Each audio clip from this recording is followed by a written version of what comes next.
음, 지난주에 오라클까지 해서 이제 공식적인 진도는 다 마무리가 된 거고요. 그리고 오늘은 예고해드린 대로 지금 수업 범위 외적인 코드들 좀 간단한 거 몇 가지를 좀 소개해드리려고 해요. 일단은 뭐 데이터 처리나 뭐 그런 거하고는 깊게 연관은 없는 코드인데 뭐 알면은 삶의 질이 좀 좋아지는 코드라고 생각하시면 될 것 같고요. 아마 아무리 길게 해도 오전 중에는 마무리가 될 겁니다.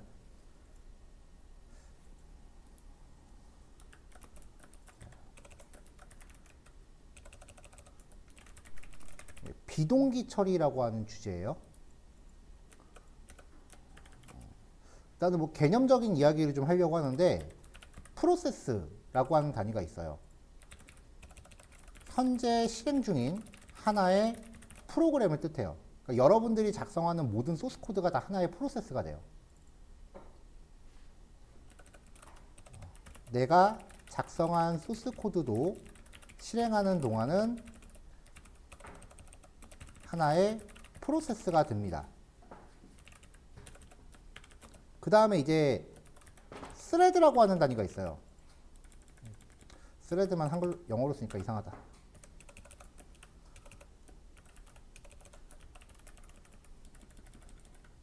자, 하나의 프로세스 안에서 가동되는 작업 단위예요. 기본적으로 그 모든 프로세스는 싱글 스레드 단위로 작업을 수행합니다. 근데 이거를 2개 이상의 스레드를 가동하게 되면 동시에 스레드 수만큼의 작업을 수행할 수 있게 됩니다.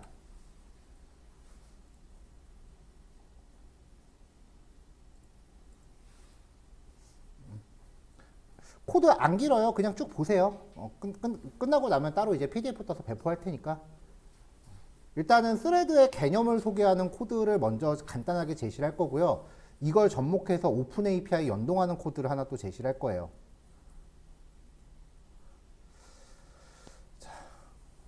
자, 일단 뭐 기본 개념은 이 정도고요. 그럼 이제 싱글 스레드를 위한, 그러니까 우리가 평상시에 작성하는 스타일의 코드를 한번 볼게요.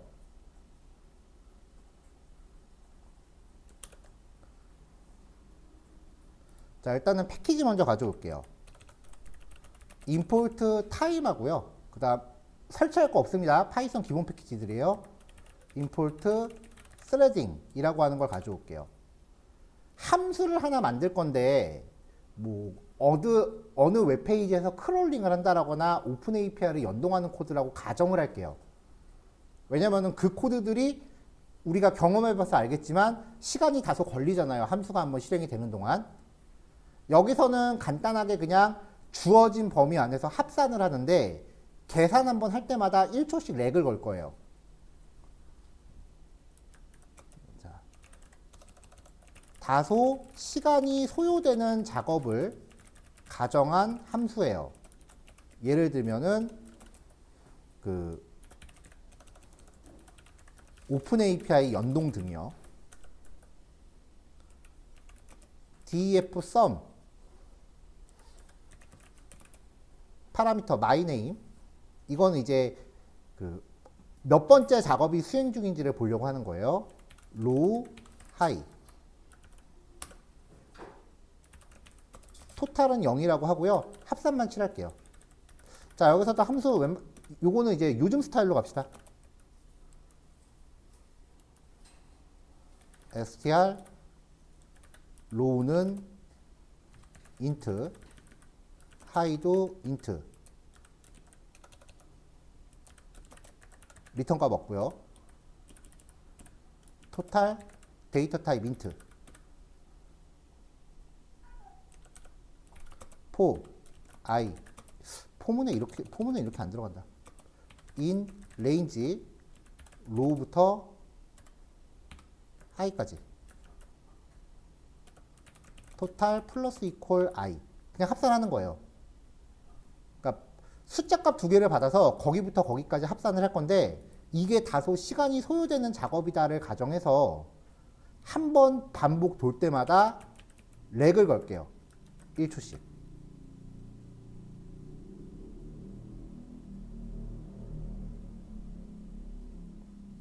그리고 과정을 출력을 시키겠습니다. 프린트 %s의 토탈은 %d 라고 하고서 my name과 토탈을 출력하는 과정을 매 반복 시마다 만들어 놓을게요.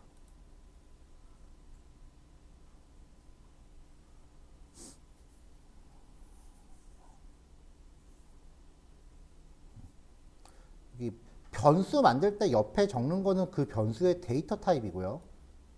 함수 만들 때 화살표하고 들어가는 그 함수의 리턴 타입이에요. 뭐 어려운 코드 아니죠. 이거를 이제 우리가 아는 대로 호출을 해보자고요. 한 번 실행할 때마다 1초씩 렉이 걸리니까 얘를 호출하려면 자, 3개로 나눠서 작업을 시킬게요.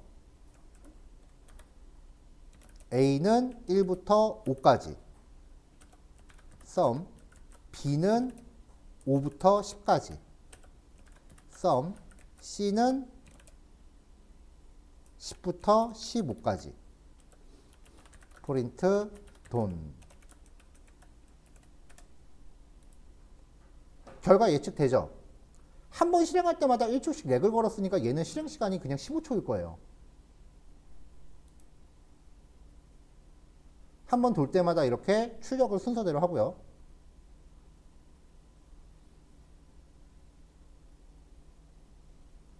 ABC가 순서대로 작업을 수행하죠. 이게 지금 우리가 아는 거예요. sum 하고서 A를 주면서 sum을 호출했으니까 여기가 이제 반복 다 하고 나서 끝나면은 B에 대해서 또 작업도 다 하고 끝나면 돌아와서 C에 대해서 작업을 다 하고 작업을 그냥 순차적으로 하는 거예요. 네. 이게 지금까지 우리가 작성한 스타일이고요. 이 상태를 싱글 스레드라고 해요.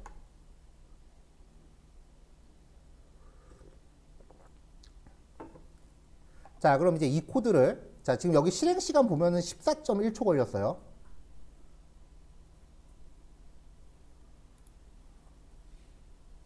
자, 이 코드를 이제 스레드를 적용해서 할게요. 여기 네이밍 하나 겁시다. 일반적인 프로그램 구현. 네, 싱글 스레드 형태고요.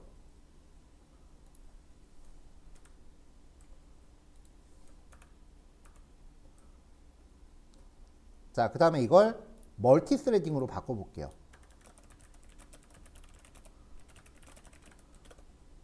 클래스를 하나 짜야 돼요. 내가 하는 작업을 클래스를 하나 짜야 돼요.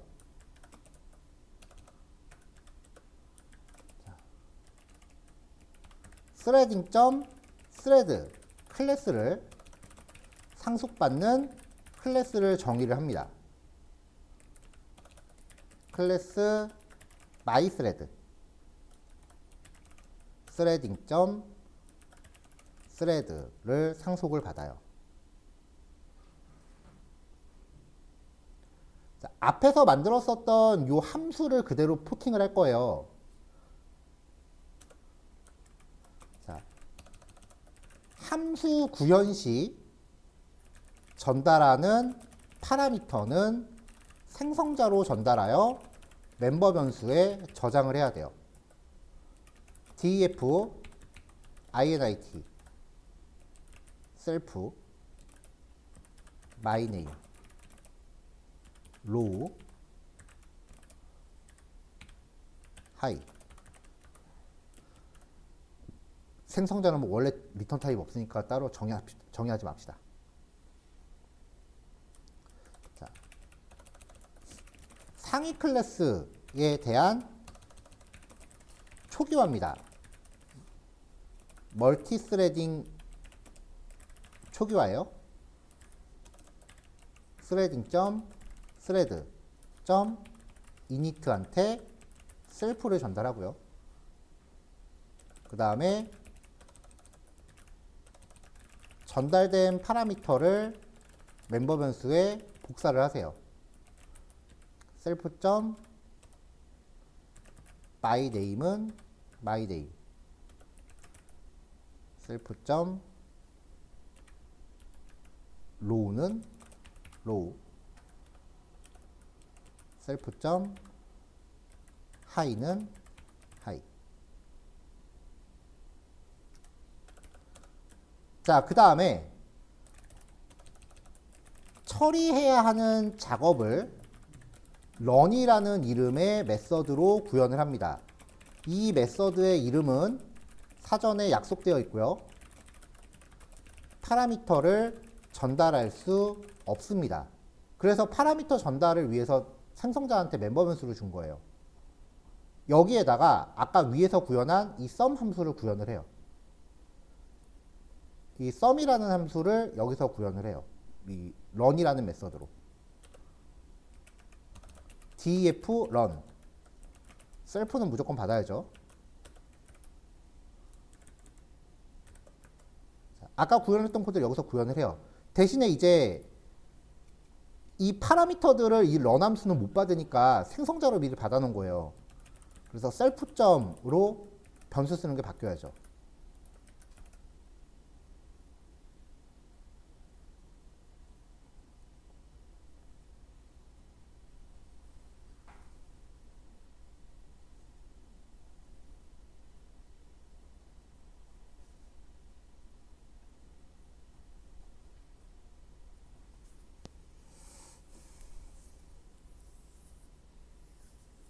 자, 넘어갈게요. 이제 코드 한 블록 남았어요. 자, 그럼 이 스레드를 가동시킬게요.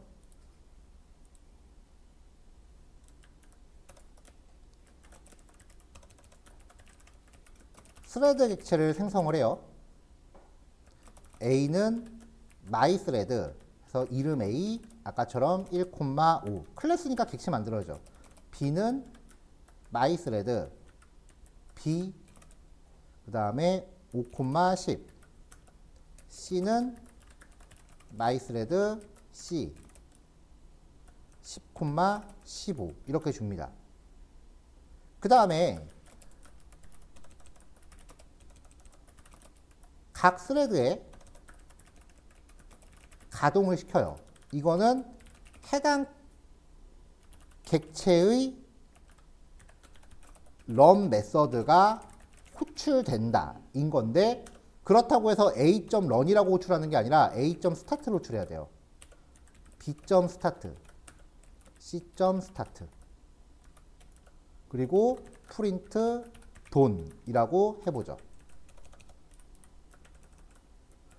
자, 이렇게 그 스타트를 가동시키면은 이 A, B, C가 run 메서드를 호출하는데 각각의 작업을 별도의 공간에서 독립적으로 실행해요. 이게 끝나건 말건 프로그램은 그냥 다음 줄 넘어가요. 이 스타트 메서드가 한번 호출할 때마다 최소 지금 5초는 걸린다고요. 이게 끝나건 말건 그냥 넘어가요. 아, 위에 거 실행 안 했다. 다시. 위에 거 클래스 정의 실행하고요. 다시 가동할게요. 돈이 제일 먼저 나오죠. 스타트가 끝난 거 말고 넘어갔어요. 그리고 출력되는 결과 보면 ABC가 막 섞여서 나오잖아요. 그러니까 이 세 개의 객체가 동시에 작업을 해요.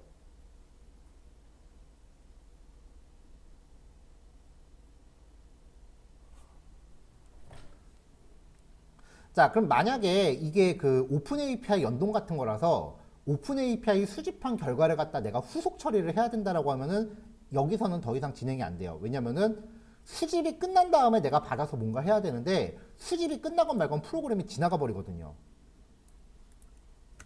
그래서 그 각 스레드의 작업이 종료될 때까지 대기하는 처리를 넣을 수 있어요. A.join, B.join, C.join. 이렇게 하면은 A, B, C의 작업이 끝날 때까지 16라인 돈이 안 끝나요.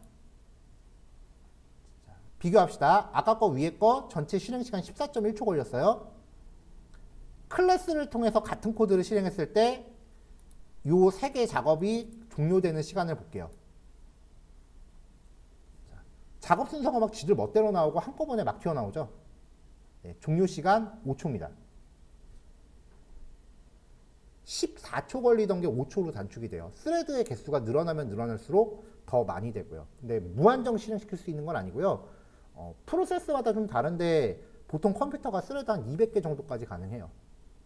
이게 우리가 그 사이클런에서 봤었던 N잡의 개념이에요. 자, 일단 요거 배포할 테니까 그 관심 있으신 분들 한번 해보시고요. 그 다음에 요거 적용해서 오픈 API 연동하는 코드 한번 해볼게요. 그러면 작업 시간이 확 줄어요.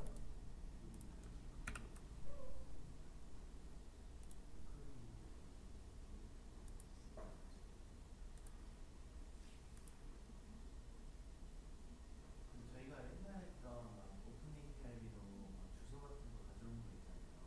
다 싱글 스레드에서 그래서 이게 음, 그렇죠. 그러면 저희가 보통 컴퓨터가 뭐 16코, 8코 이러잖아요. 그게 스레드 개수인가요? 아니요. 그거는 이제 코어 개념은 프로세스를 얼마나 많이 띄울 수 있는가의 수예요. 그러니까 그 뭐지? 컴퓨터에 있는 코어를 내가 다 쓰고 싶으면은 쉽게 말하면 이 소스 파일을 주피터로 여러 개 열어갖고 여러 개를 실행시켜야 돼요. 그럼 각각의 코어 안에서 스레드가 또 200개씩 돌면은 작업수가 더 많아지는 거죠. 코어 안에 이제 스레드 음.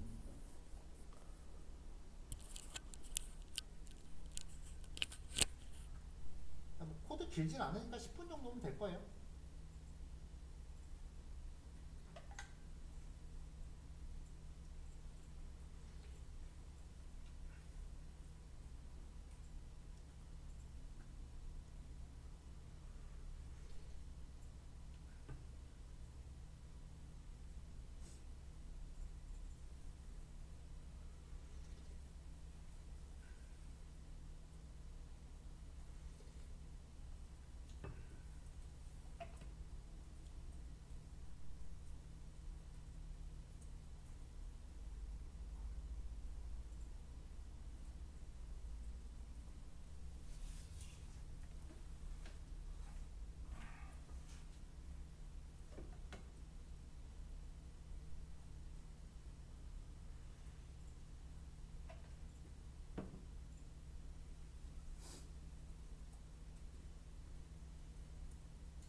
자, 조금 전에 소개해드린 코드를 적용을 해서 이제 오픈 API 연동 샘플을 하나 제시할 건데요.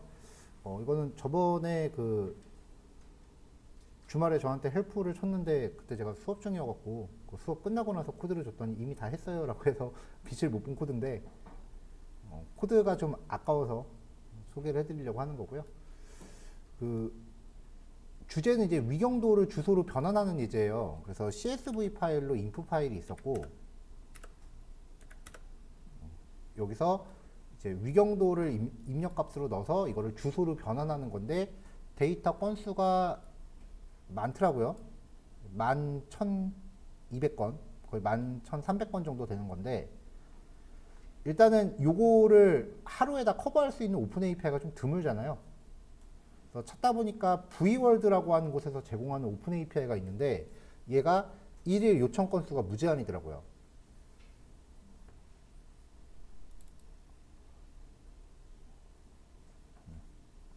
그래서 오픈 API를 이제 여기서 요청을 하는데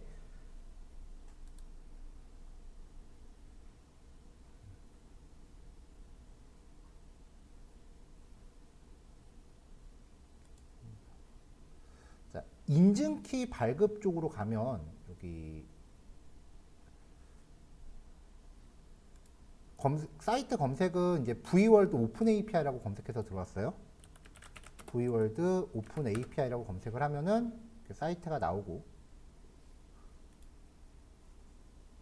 여기서 지금 가입을 해갖고 로그인을 해놓은 상태예요. 지금 위경도를 주소로 바꾸는 게 보통 이제 지오코딩이라고 부르니까 우리가 써야 되는 거는 지오코더 API 요거예요. 이제 주소 정보를 좌표로 변환하는 API도 있고요. 좌표를 주소로 바꾸는 API도 있고요. 뭐 필요에 따라 사용이 가능하겠죠. 그리고 인증키라는 메뉴에서 인증키 발급으로 들어가 보면은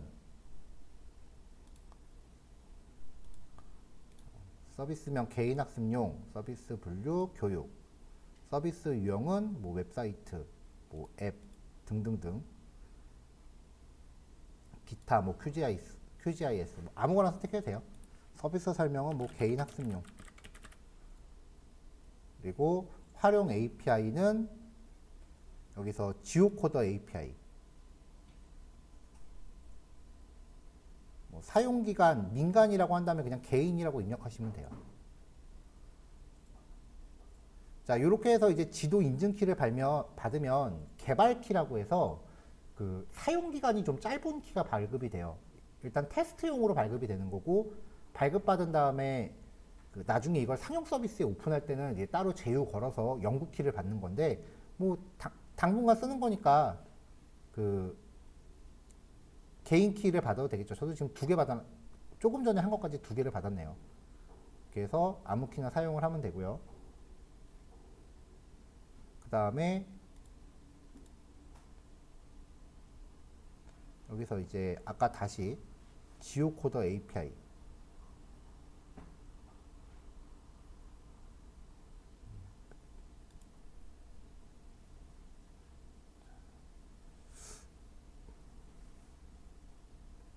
왼쪽 메뉴에 지오코딩이 안 보이네요. 지도 검색 API 레퍼런스 밑에 지오코더 API라고 있네요. 자, 여기서 쓰려는 게 이제 좌표를 주소로 변환인 거니까 요게 지금 API인 거고 요 주소 안에 리퀘스트, get 어드레스 고정값, 키는 인증키, 그리고 여기 요청 파라미터만 바꾸래요. 그래서 여기 파라미터 타입을 보니까 좌표를 주소, 좌표 값을 전달하는 파라미터가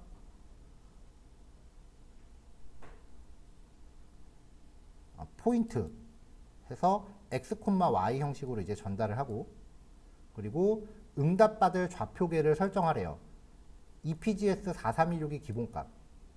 이 정도만 바꾸면 처리가 가능했었어요. 그래서 샘플 URL을 지금 여기에서 그 만들어 놓은 거에 대해서 확인을 해봤더니 집 코드, 우편번호 반환 여부. 뭐 이런 거를 파라미터를 세팅해서 이제 해봤더니 이렇게 주소가 나왔, API 주소고 서비스 어드레스, 리퀘스트는 get 어드레스, 뭐 버전, 그 다음에 EPGS 4316, 포인트는 이제 위경도 여기 세팅해주고, 포맷 JSON, 우편번호 true, simple pails, 키는 여기 API 키. API 명세서를 보고 이런 형식의 주소가 나왔고요. 아까 발급받은 API 키를 일단 여기에 하나 세팅을 해보고 그 다음에 위도하고 경도 세팅을 해보고 다운표는 빼야겠죠. 순서가 바뀌어야 될 것 같은데 일단 이대로 넣어볼게요. 안 나오면 순서 바꾸면 되니까. 그래서 샘플로 일단 들어가 봅니다. 네, 네, 그럼 이렇게 해서 이제 주소 정보가 나오더라고요. 요거를 이제 10,000건을 반복 돌면서 해야 돼요. 11,900, 300건? 400건? 여기 리절트라고 되어 있는 곳 안에 우편 번호하고 텍스트가 이제 실제 주소, 그리고 여기 스트럭처는 각각의 주소의 성분값이네요. 이런 것까지는 필요 없고 집 코드랑 텍스트만 받으면 되죠.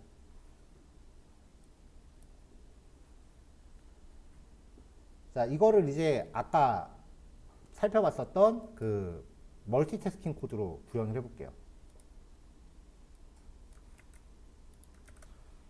자, 스레딩 하고요. 그 다음에 오픈 API 연동할 거니까 리퀘스트. 그리고 날짜 처리가 좀 들어갈 거라서 DT.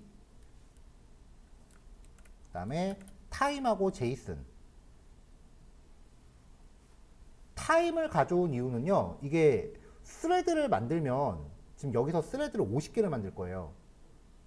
그럼 이제 얘네 입장에서는 갑자기 50명이 동시에 접속하는 거랑 똑같기 때문에 한 번 가져올 때마다 살짝 렉을 걸어줘야 돼요. 안 그러면 얘네 입장에서 무슨 해킹 들어온 줄 알 거야. 근데 그 살짝 렉을 걸었음에도 불구하고 그냥 일반적인 처리보다 훨씬 빠를 거예요.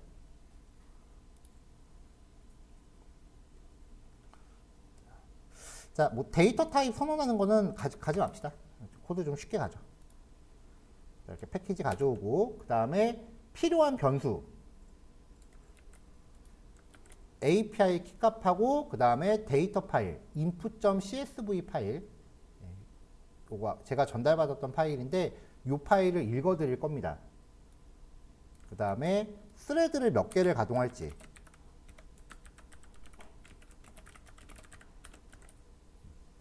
사실 테스트 했을 때는 한 200개 정도까지는 버텼었는데 그냥 적당히 50개로 했어요.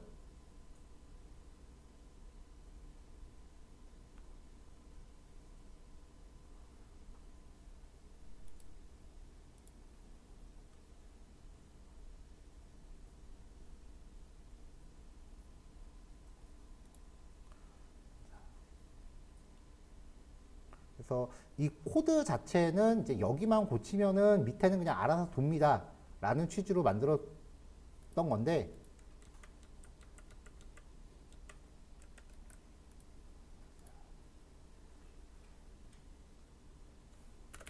자, 그 다음에 오픈 API 연동에 필요한 연동을 위한 URL 형식.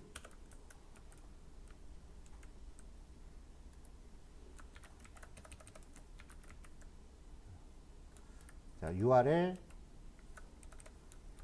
TPL은 다음에 주소 규격을 잡아놨어요. 혹시 지금 따라오고 계신 분도 계실지도 모르니까 이 URL 규격은 제가 단톡방에 올려둘게요.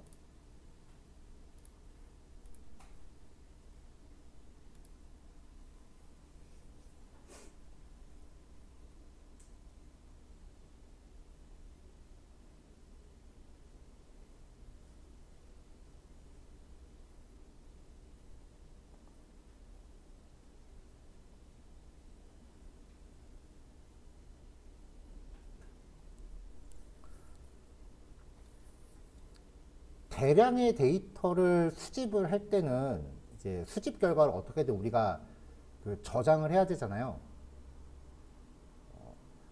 대량의 데이터를 수집해서 저장할 때 사실 가장 적합한 형식은 CSV예요.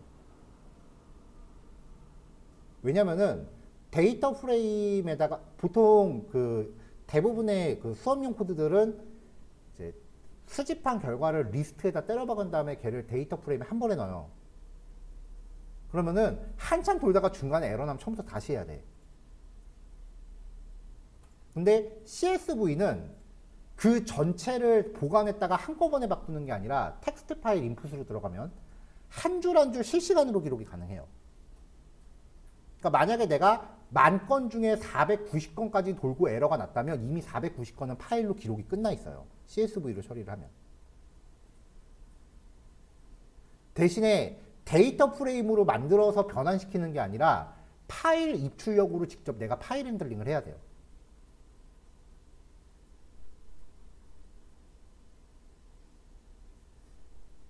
단점은 코드가 좀 어려워지는 거고, 장점은 그렇게 하면 중간에 뻥나면 뻥난 데부터 다시 할 수 있다는 거고.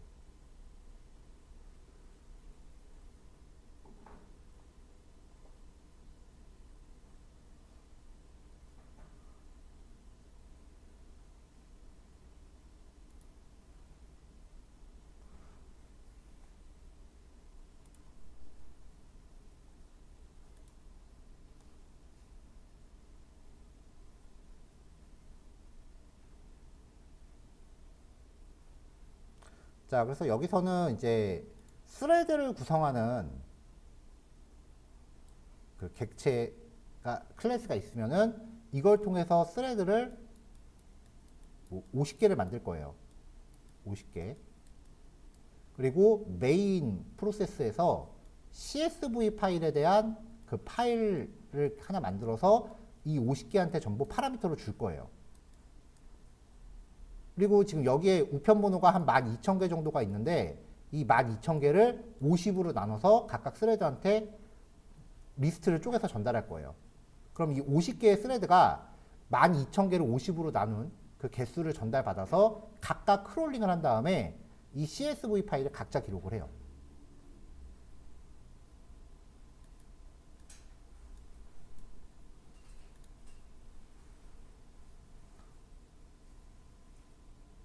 자, 넘어갈게요.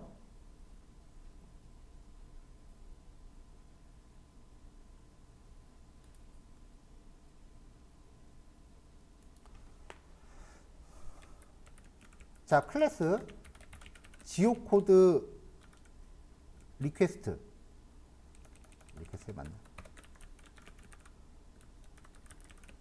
자, 스레딩 타입의 스레드를 상속받는 클래스입니다.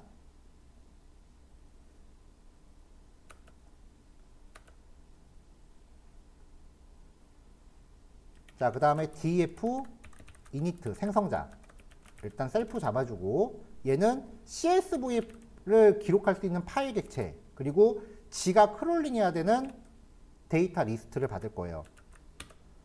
이거를 일단 threading.thread.init한테 셀프 전달해서 멀티태스킹 작업 초기화하고 셀프.파일은 파일 셀프.데이터는 데이터라고 전달받는 거 받아요. 아까 말했다시피 여기서 파일은 CSV 파일 입출력을 위한 파일 핸들이고요. 오픈 함수로 이제 텍스트 파일 직접 처리할 수 있잖아요. 그때 오픈 함수로 리턴 받는 거를 파일 핸들이라고 불러요. 데이터는 수집해야 할 우편 번호 리스트.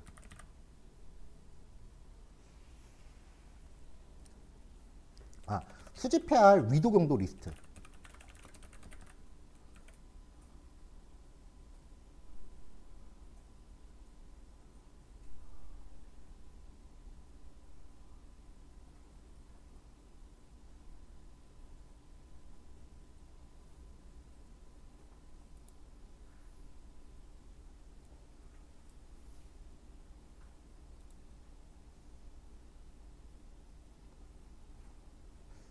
자, 스레드 클래스는 무조건 메소드가 런이에요. def run. 그 얘는 어떤 파라미터도 받지를 못해요. 함수나 그 클래스 안에서 바깥에 있는 변수를 끌고 들어오고 싶으면 글로벌이라는 예약어가 있습니다. 함수나 클래스 바깥에 있는 변수를 그 안에서 식별할 수 있게 해줘요. 여기서 API 키하고 글로벌 URL TPL을 가져올게요.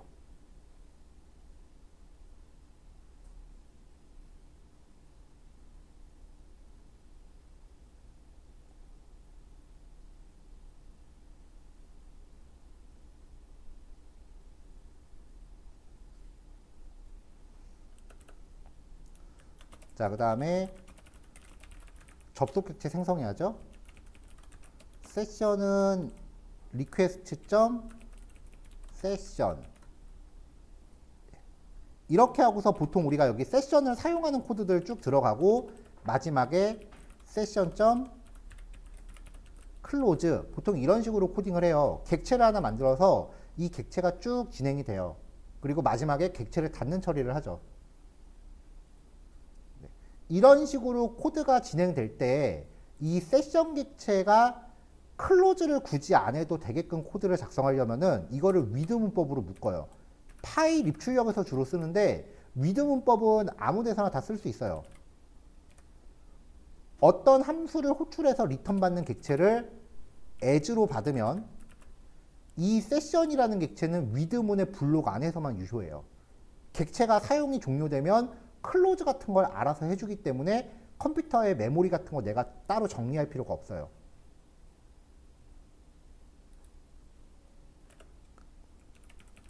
session.header.update라고 하면서 이제 접속 정보를 설정해 주는 게 있었죠. 리퍼러랑 유저 에이전트 값이라는 거 정해줬었는데 사실 지금 요 예제는 이거 안 해줘도 돼요. 오픈 API가 이거 안 가리더라고요. 그러니까 지금 요 오픈 API는 요 라인 생략하셔도 됩니다. 웹페이지 직접 수집이 아닌 이상 이 구문은 생략 가능해요.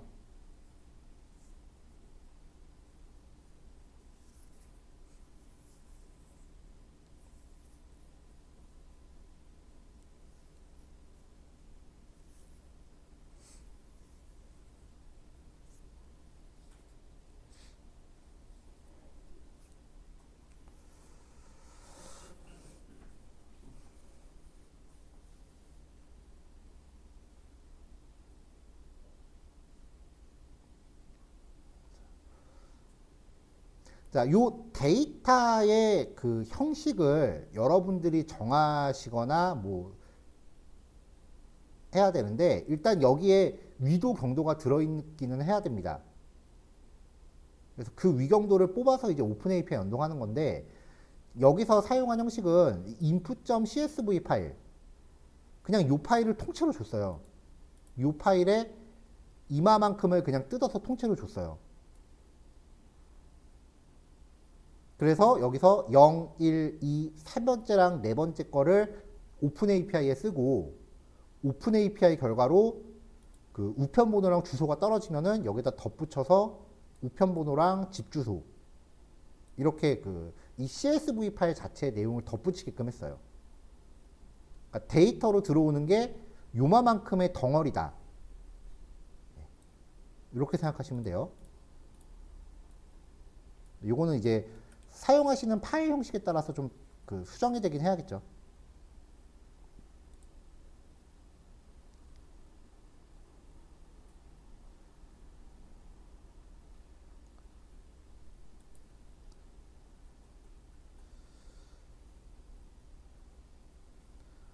자, 그래서 이제 데이터의 형식은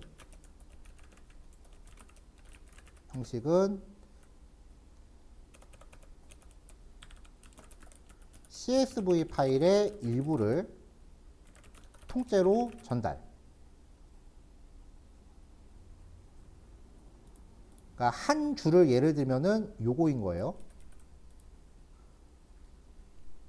그래서 for I, C, in, enumerate, self.data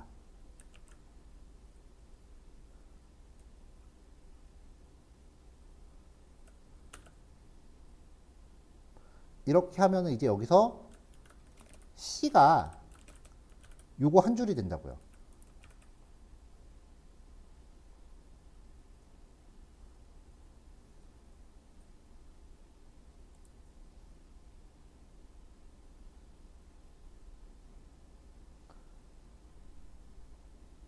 자, 그럼 이제 CSV 파일을 텍스트로 전달받는 거예요. 데이터 프레임이 아니에요.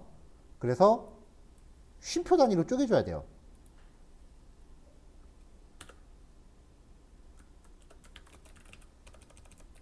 하나의 행을 쉼표 단위로 나눠요. 라인은 c.strip split.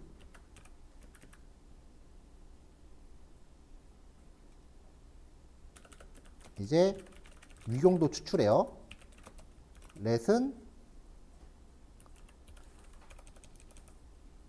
라인의 세 번째 점. 이 CSV 파일이 보면은 각각의 값들을 이렇게 따옴표로 다 감싸놨더라고요. 따옴표를 벗겨내야 돼요.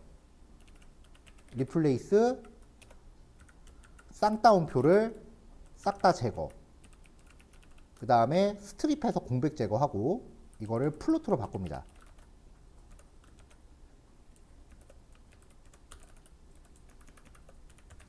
lng는 네 번째 값을 바꾸고요. 자, 이렇게 바꾼 거를 아까 미리 정의해놨었던 이 URL TPL에다가 세팅해주고 API 키 연결해요.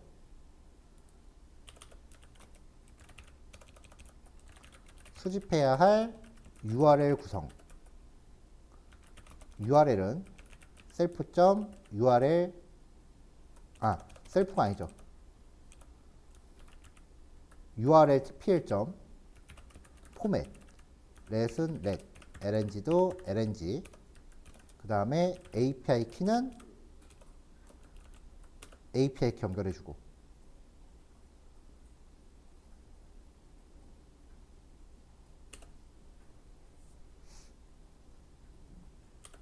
그 다음에 데이터 수집. try. r은 session.get URL. except 프린트 요청에 실패했습니다.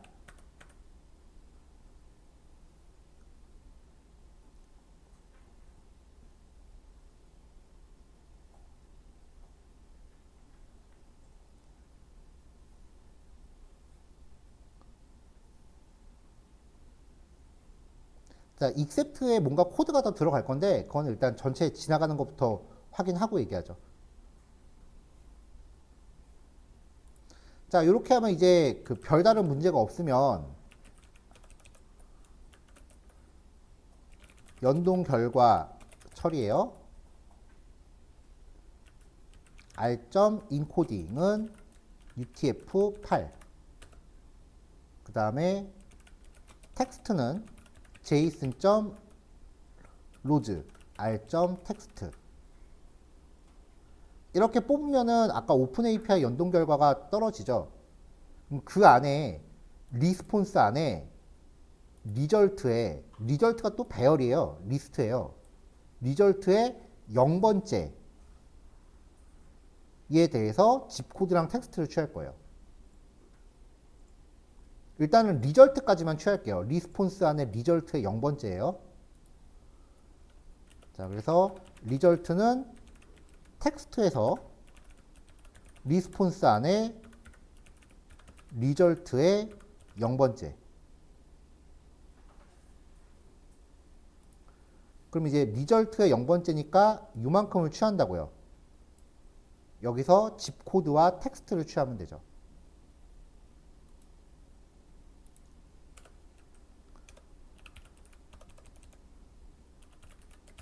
포스트 코드는 리절트에서 집 코드, 어드레스는 리절트에서 텍스트. 외부에서 가져온 데이터는 무조건 앞뒤 공백 제거 해주시는 게 좋다고 했어요.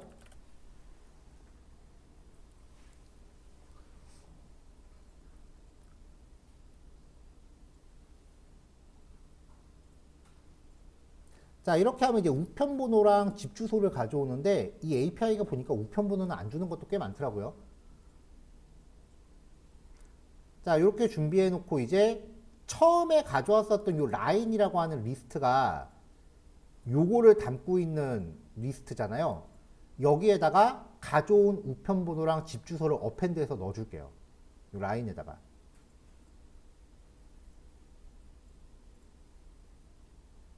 요 라인이 요거 한 줄 가져와서 얘를 이제 처리한 거니까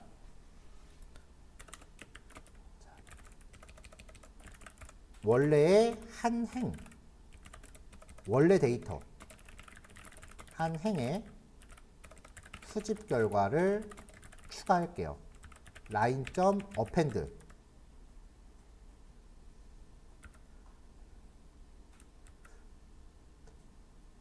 원본 CSV가 다운표를 갖고 있어서 다운표를 그냥 같이 넣어줬어요. 여기다가 포스트 코드 그리고 어드레스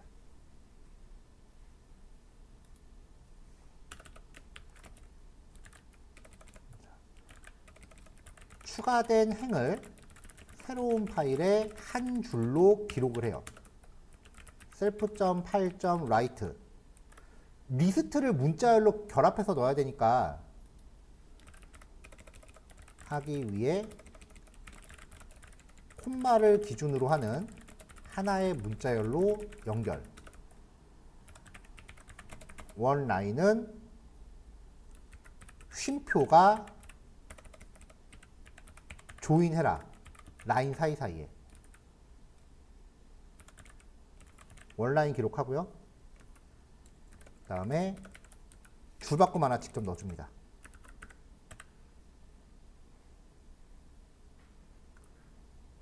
반복문 돌면서 오픈 API를 수집하면서 한 줄 한 줄 계속 파일을 기록하는 거예요. 한꺼번에 기록하는 게 아니라. 한꺼번에 기록하면 중간에 뻗으면 처음부터 다시 해야 돼요. 근데 이렇게 하면 중간에 뻗으면은 생성된 파일을 확인하면 그때까지 수집된 건 기록이 돼 있을 거예요. 그럼 거기부터 다시 돌리면 되는 거죠.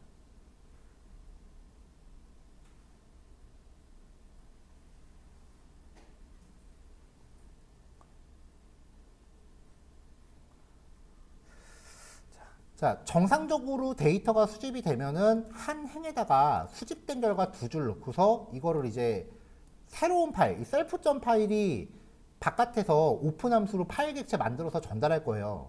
그러니까 새로운 파일에서 기록하는 건데 수집에 에러가 나면은 거기는 수집 못하고 이렇게 지나가 버린다고요. 그 데이터는 버릴 수 없으니까 에러가 났을 때 강제로 그냥 현재 행에 강제로 빈값 두 개를 추가하고 텍스트 파일에 기록을 해요. 이렇게. 그래야 CSV 파일 열었을 때 아 여기는 수집이 안 됐구나라고 확인이 돼요. 이렇게 안 하면은 수집 안 된 거는 그냥 지나가 버리니까 뭐가 빠졌는지 보려면 내가 일일이 비교를 해야 돼요. 자, 클래스 다 만들었어요. 이제 텍스트 파일 열어갖고 이거 돌릴게요. 넘어갑시다.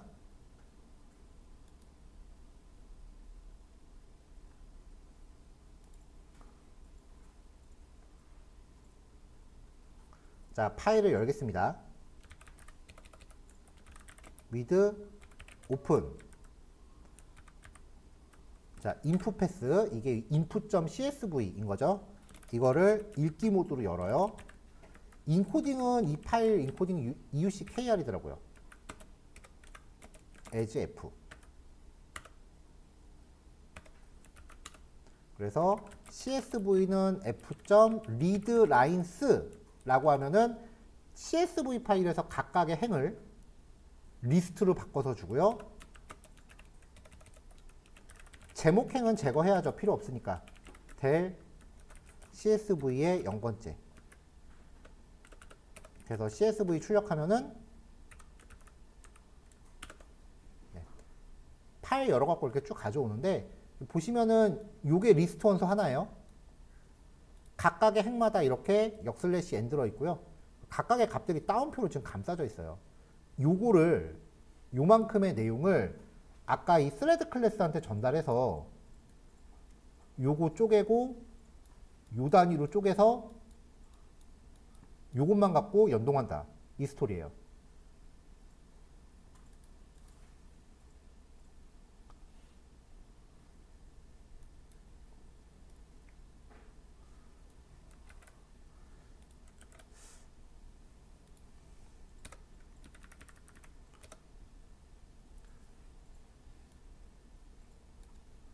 자, 그럼 이 가져온 CSV의 전체 길이를 체크해 보면은 전체 데이터 수가 될 거고요.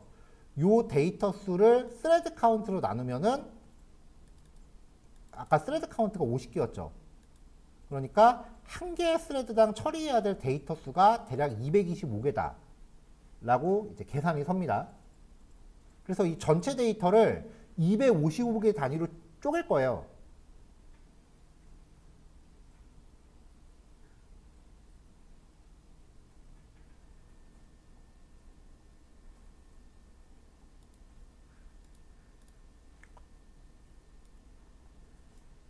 자, 이제부터는 그냥 코드 갖다 넣을게요.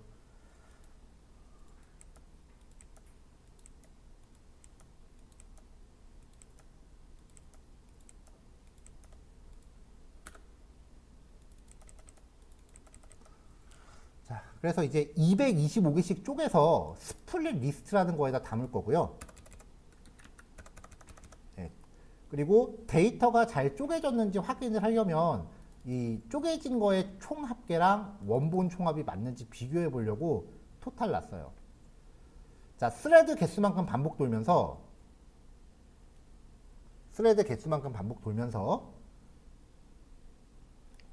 i 플러스 1이 스레드 카운트보다 작다면, 즉 마지막 스레드가 아니라면 스플릿 카운트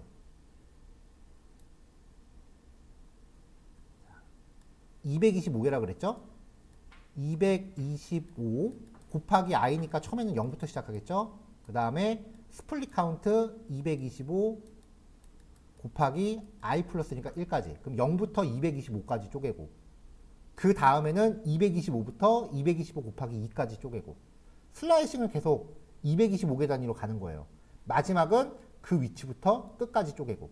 왜냐면 마지막에는 딱 나눠 떨어지지 않을 수도 있으니까.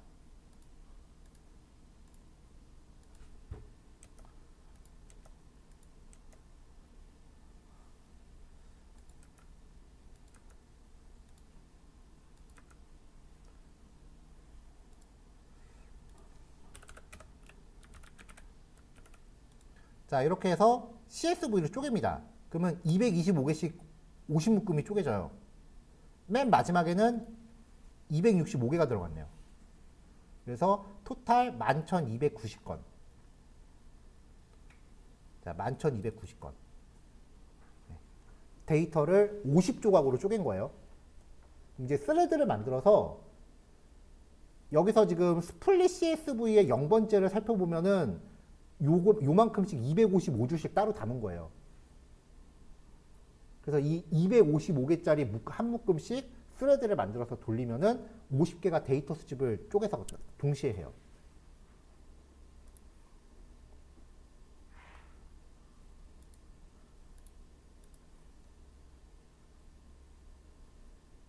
자, 이제 수집 결과를 저장할 파일을 만듭니다.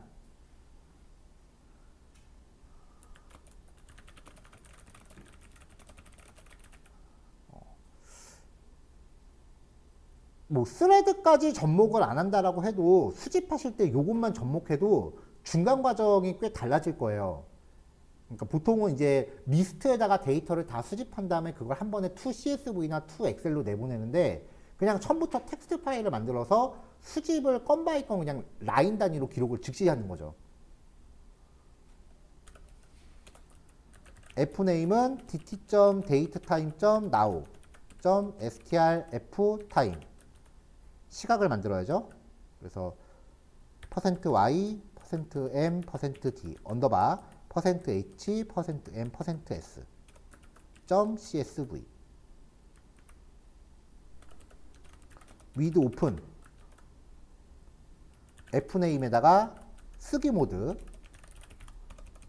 인코딩은 euckr as f.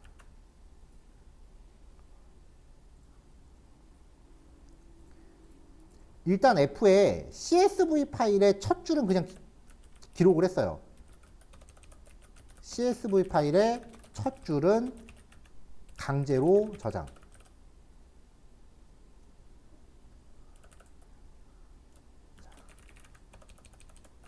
생성할 스레드 목록. 스레즈는 빈 리스트. 자, 이제 데이터 쪽에 놓은 스플릿 CSV. 요거 개수만큼 반복 돌면서 지금 이 안에 데이터가 묶음으로 들어있다 그랬어요? 스플릿 CSV의 0번째만 출력해 보면은 이렇게 250개 단위씩 들어있어요. 요 한 묶음을 스레드한테 만들어서 던질 거예요. 자, 데이터 묶음 단위로 스레드 생성. for s in split CSV. 지오코더는 지오코더 리퀘스트. 얘한테 F하고 그 다음에 S 데이터 묶음을 던집니다. 지오코더 스타트 스레드 가동. 그리고 이 스레드 목록을 리스트에다 넣어요. 왜냐면 조인 걸어야 되니까. 어펜드에다가 지오코더를 넣어줘요. 그리고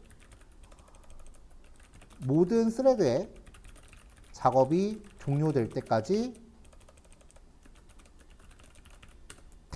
대기 for t in 스레드 t.join.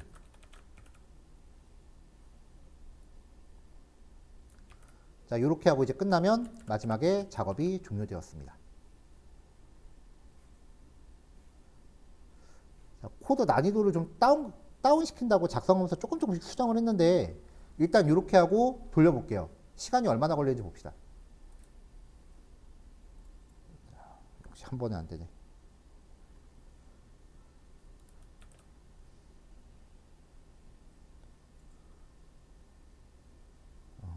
아, 스레드가 지금 너무 많이 돌아. 주피터에선 스레드가 많이 안 도나 봐요. 원래 이 코드가 그 파이썬 프로그램 코드로 나왔던 거라서 py로 내보낸 다음에 다시 해볼게요. 원래 원본은 파이썬 소스로 만들었던 거거든요. 주피터 자체가 스레드를 많이 생성을 못하나 봐요. 자, 파이썬 스크립트로 내보냈고, 그럼 이제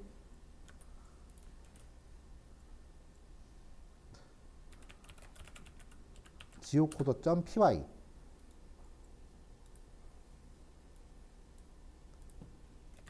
cmd.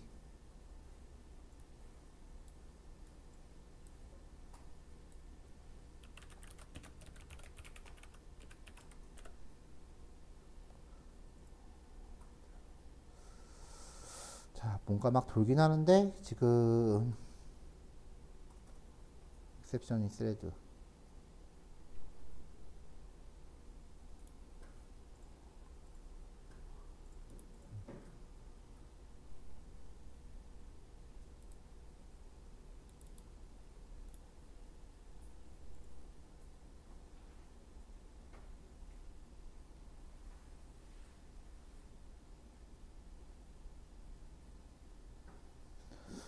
자, 일단 여기서 잠깐 기다려 볼게요. 자, 오타난 부분은 여기 런 메소드 호출할 때 제가 셀프를 안 넣은 거고요. 이게 세션.헤더가 아니고 헤더스 S 빠진 거. 자, 잠깐 돌려볼게요. 이제 수집 결과 가봅시다.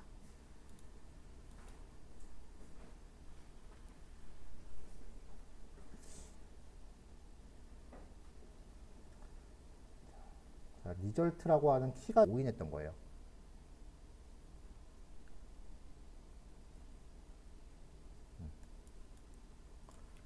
왜냐면은 여기 지금 에러가 났을 때 이거 잠깐 중단하고 여기서 지금 예외 처리를 걸었잖아요. 위경도를 받았을 때 얘네 DB에 없는 위경도면은 이제 주소를 못 가져올 텐데 그러면 이제 여기서 accept 처리라고 여기를 더 이상 밑에 진행하면 안 돼서 여기 continue를 걸어줘야 돼요.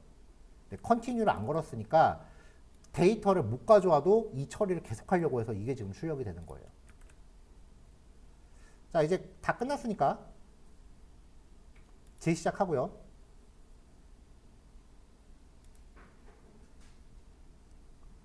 이제 대략 한 1300건 요거 수집하는데 얼마나 걸리는지 볼게요.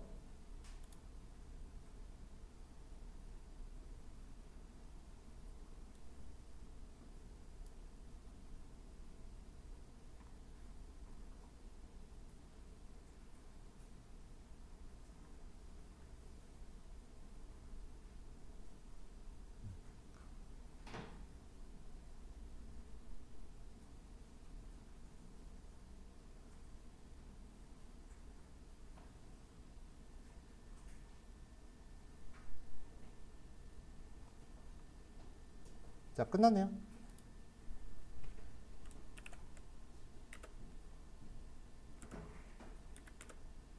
네, 여기 우편번호랑 이 정도 주소 걸려있죠.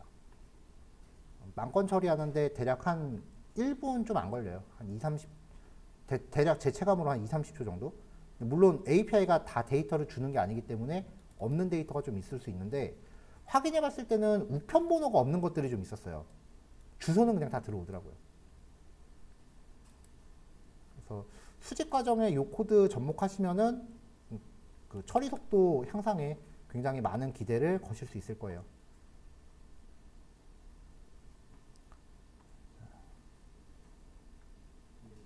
이거 인증키 발급할 때 뭐라고 나는 그냥 다 그냥 개인 공부용 다 그렇게 받아 적었어요. 네, 검사 안 해요.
자, 올라갔고, 그 다음에 막간을 이용해서 하나 하고 싶은 얘기가, 주말에 그 어떤 사람이 인터넷에 올린 그 자기 면접 경험을 그냥 읽었는데, 그 기술 면접인데 그냥 이메일로 깃허브 주소 하나가 틱 오더래요.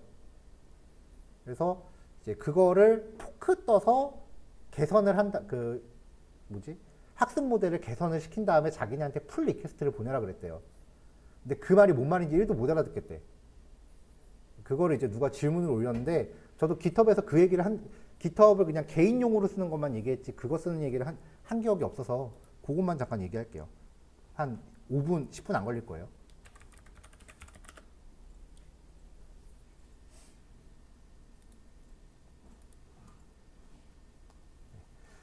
뭐 대충 이제 깃허브를 쭉 보면은, 깃허브를 쓰다 보면은 다른 사람 깃허브에 이제 접근을 할 때가 있어요. 코드 같은 거 이제 다른 사람이 작성한 거 이제 열람하려고 하면은,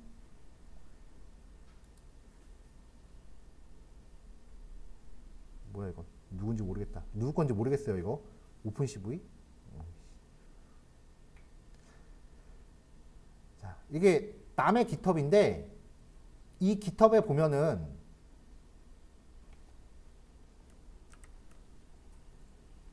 여기 포크라고 하는 메뉴가 있어요. 보통 포크 뜬다라고 얘기하는데, 이 포크라는 거 누르면 이 사람 깃허브를 내 걸로 그대로 복사해요. 이 사람 깃허브를 내 걸로 그냥 그대로 통째로 복사해요. 해볼게요. 포크는 그냥 아무나 해도 돼요. 그러면 제 계정으로 이 저장소가 들어와요. 그럼 버튼만 누르면은 이 사람 GitHub을 내 걸로 그냥 그대로 복제 뜬 거예요. 가지면 돼. 근데 이 사람이 원본을 지우면 내 것도 날아가요. 그러니까 보관하고 싶으면은 냅다 컴퓨터에 클론 하나 떠놔야 돼요.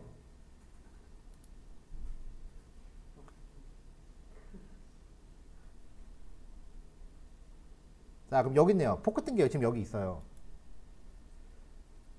그럼 이거를 내 컴퓨터에 클론을 하고 그 다음에 나는 add 커밋 푸시 하면서 요 GitHub에서 내가 막 코드를 뭔가 바꿔가면서 작업을 한단 말이야. 그러면 원 저작자와는 나는 약간 다른 관점으로 코드가 전개될 거 아니에요. 그렇죠? 그리고 나서 여기 풀 리퀘스트라는 기능이 있어요. 여기에 new pull request를 누르면 지금 저는 올린 게 아무것도 없으니까 여기 뜨는 게 없는데 여기에서 이제 뭔가 지금 비교 대상이 없다고 뜨잖아요.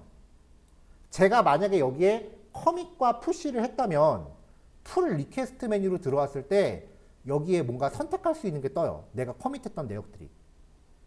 그걸 선택하면은 내가 개선한 사항을 원작자한테 보내는 거예요. 다시 다른 사람의 GitHub을 내 걸로 복제해. 그거 포크 뜬다고 떠요. 얘기해요. 거기서 내가 막 코딩을 해. 그리고 나서 내가 바꾼 내용을 원작자한테 보내주고 싶어. 그걸 풀 리퀘스트라고 해요. 그럼 원작자는 그 풀 리퀘스트를 받아서 변경 사항을 검토한 다음에 이게 내 코드에 반영할 만한 거다라고 하면은 내 코드에 반영을 하고요. 아니다 싶으면은 버려요. 기술 면접 그렇게 봤대요. 누가. 그러니까 단어 요거만 기억하세요. 포크 뜬다라고 하는 거는 남의 GitHub 내 걸로 복사하는 거고요. 풀 리퀘스트라고 하면은 내가 작업한 결과를 원작자한테 보고하는 거예요. 용어 요거만 기억해 놓으세요. 뭐 크게 뭐 어렵거나 뭐 명령어를 써야 되는 작업은 아니에요. 다 이 사이트에서 해야 돼요. 명령어 상으로 진행되는 작업은 아니고 아무 GitHub이나 자꾸 포크 누르면은 내 걸로 복제. 이걸 내가 평상시 내 GitHub 스시 쓰고 나서 마지막에 풀 리퀘스트라고 하면 내 작업 내역이 전달. 그래서 기술 면접을 포크 떠서 이제 받아오고 그 다음에 제출을 풀 리퀘스트로 한다. 이런 사례를 봤어요. 주말 동안. 그래서 그냥 요 얘기도 한번 해주면은 뭐 용어를 몰라서 면접도 못 보는 그런 일은 일어나지 않겠다 싶어서 강조를 했습니다.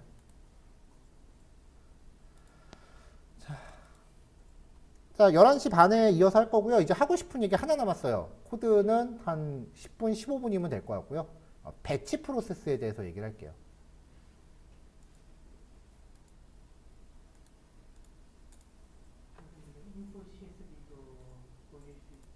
자, 마지막 코드 얘기할게요. 뭐 길진 않을 거고요. 여러분들한테 소개하는 진짜 마지막 코드예요. 이게 스토리 라인이 좀 있는데 뭐 스토리까지 녹화 들어갈 거 아닐 것 같고. 자, 녹화 들어갔습니다. 자, 패키지 깔고 이제 스케줄이라는 패키지랑 타임. 요거는 데이터 수집을 가정한 함수예요. 여기서는 그냥 현재 시각 출력하는 걸로 하죠. 그럼 import date time as dt. 그래서 now는 dt.datetime.now.str ftime 퍼센트 str ftime 형식이 기억이 안 나네.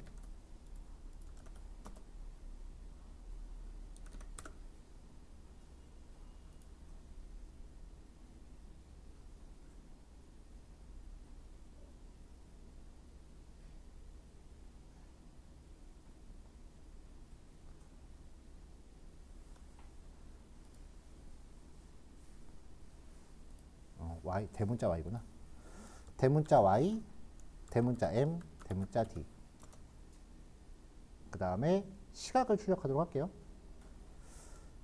%h, %m, %s. 그래서 print now. 그냥 요거만 할게요.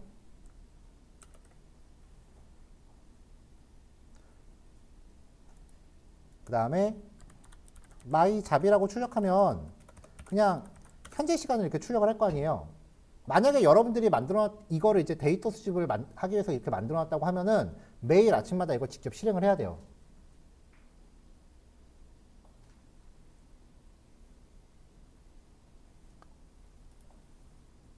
자, 본 게임은 이제부터예요. 그렇게 어렵지 않아요. 스케줄점 every 10 점 이건 예제니까 분단위 말고 초단위로 갑시다. 세컨드 점 2라고 하면서 내가 만든 잡을 주세요. 그럼 이거는 매 10초마다 한 번씩 자동 수행해요. 잡이 아니고 마이잡이죠.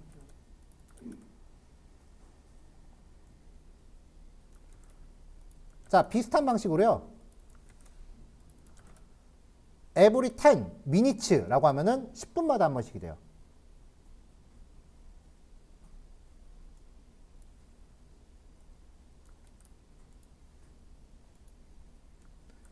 그러면 1시간에 한 번씩은 뭐가 되겠어요? every 1 hour가 되겠죠.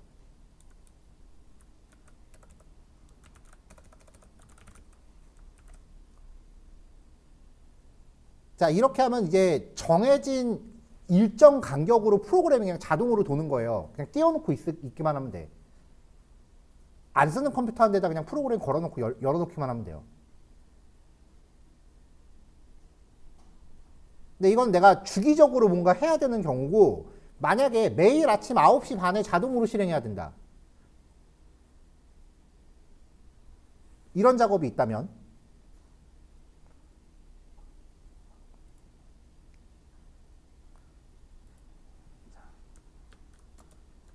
매일 10시 30분에 실행. 스케줄점 every day 점 at 10시 30분 점 2 마이 자, 지금은 11시 40분으로 할게요.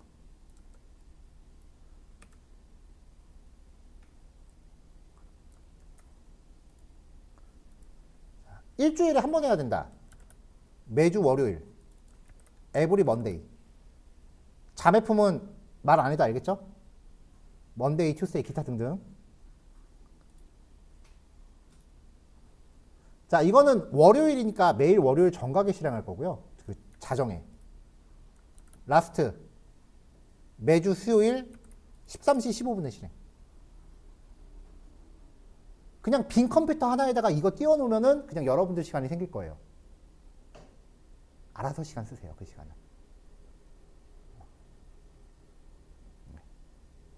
회사 생활을 슬기롭게 하기 위한 좋은 팁이에요.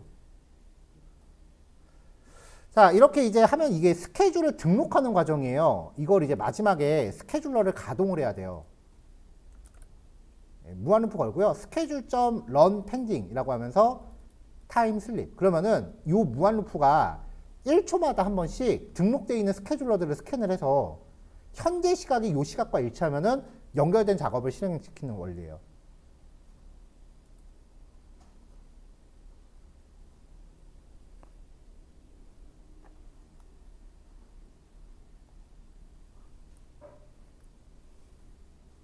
하나만 정정할게요. 위에 세컨드가 아니고 세컨즈. 위에 세컨드가 아니고 세컨즈.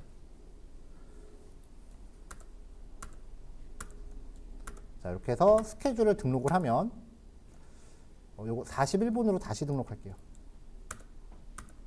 지금 40분이라서. 이렇게 틀어놓는 거예요. 10초마다 한 번씩 작업이 알아서 실행이 될 거예요. 보통 이제 이 정도 되면은 이걸 주피터로 만드는 게 아니라 이거를 파이썬 스크립트로 만들어서 명령 프롬프트 하나 띄워놓고 그냥 그 컴퓨터 가만히 놔두는 거예요. 그럼 지가 알아서 돌아요. 네, 그 시간에 여러분들은 여러분들 개인 시간 쓰시면 돼요. 자, 이 코드 좀 이따 배포할게요. 녹화 끄겠습니다.